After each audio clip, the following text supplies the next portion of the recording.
Hello to the first video about the Fiat Controls. In this video, we will do the initial groundwork to enable fiat to crypto conversion, allowing users to exchange national currencies into cryptocurrency.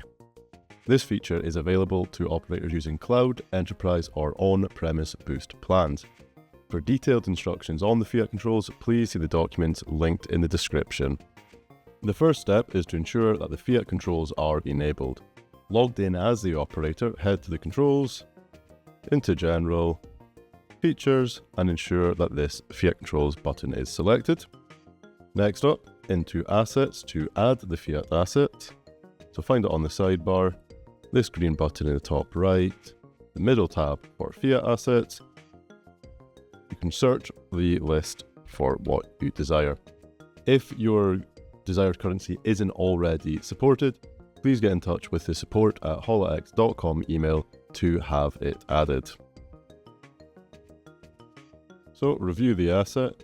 Remember that fees and withdrawal amounts can be edited at a later date. And we'll see that added there. And heading back to the wallet, we should hopefully see British pound in here. So we have the fiat asset, but there will be no way for the user to deposit just yet. So to do this, we will need to add two things. The first is the payment account. This will act as the template for both the exchange's on-ramp banking details and for the users to set their own for withdrawals. Heading to the controls again, and now the Fiat Controls. This second tab, Payment Accounts, will let us do this. So we'll add a payment account. We can choose between bank, PayPal, or custom. For now, we'll just choose bank, and we'll be given some default fields to fill out. All of these names can be edited, and whether they're required or optional. And we can add more details at the bottom here. In the case that I was to want British clients, I would need to have a sort code, as this is required for transferring between British banks. Once you're happy with the chosen payment account, we can save it and publish, and we'll see it here now. It is possible to add more payment systems, but if you wish to have more than one banking account type, use the custom option rather than the specific banking one. Next up, we need to add the on-ramp, so we'll move over to the next tab. And we will use this Add On-Ramp button, proceed, and we'll see that this does default to using that template that we just set up in payment accounts. Of course, we can do something different here, but for now, we'll stick with that payment account. And I will fill out some of the details now. So with the details filled in, we can save this and publish it. I can also add a second on-ramp for British pound. This time I'll select a PayPal account.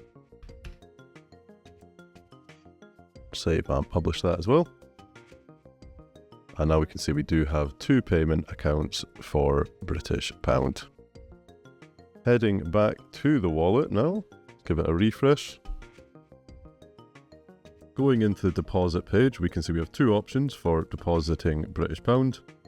The bank details with that pseudo bank that I just set up, and also the PayPal email. Looking now at the flow for a user making the deposit, let's go ahead, assuming they want to use a bank transfer. They would choose how much they want to deposit, let's say £1,000. Proceed. They would then use the details that we have supplied already in the on-ramp and do a bank transfer, whether that's through a mobile app or their browser, however they choose to do it, and send us that 1,000 British pounds. They would also include a reference ID and proceed with that. Double check all their details once they've sent that fiat. and they'll receive this deposit pending notification saying it could take up about 24 to 48 hours. This is just dependent entirely on how quickly you choose to respond to them. And we can see here that that deposit is now pending. Heading back now to our admin point of view, we would receive an email at this point telling us that a user has requested a deposit of fiat currency. With the details of that, you can also see it if we go into Operator Controls, Fiat Controls, the first tab, Summary, and we'll see this pending deposit here for British pound, along with the description for that. At this point, we would check the exchange's actual bank account and ensure that those funds were indeed sent over to us and that the transaction matches the user's details in this reference ID here. If we're happy with it, we can validate it or of course dismiss it and just delete it essentially. Well, in the case we validate it, we can double check all the details, change the references or descriptions if we desire, and confirm it. And on refresh, we'll see that that's been completed.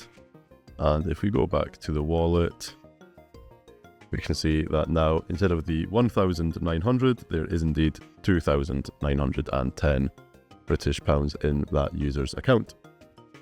And just to close the video off, we can also see our deposit. If we go to history on the sidebar, the third tab, deposits, and we can see here that deposit there. This can now be used to trade with an OTC broker, which we will look at in the next video on the setup and use of it.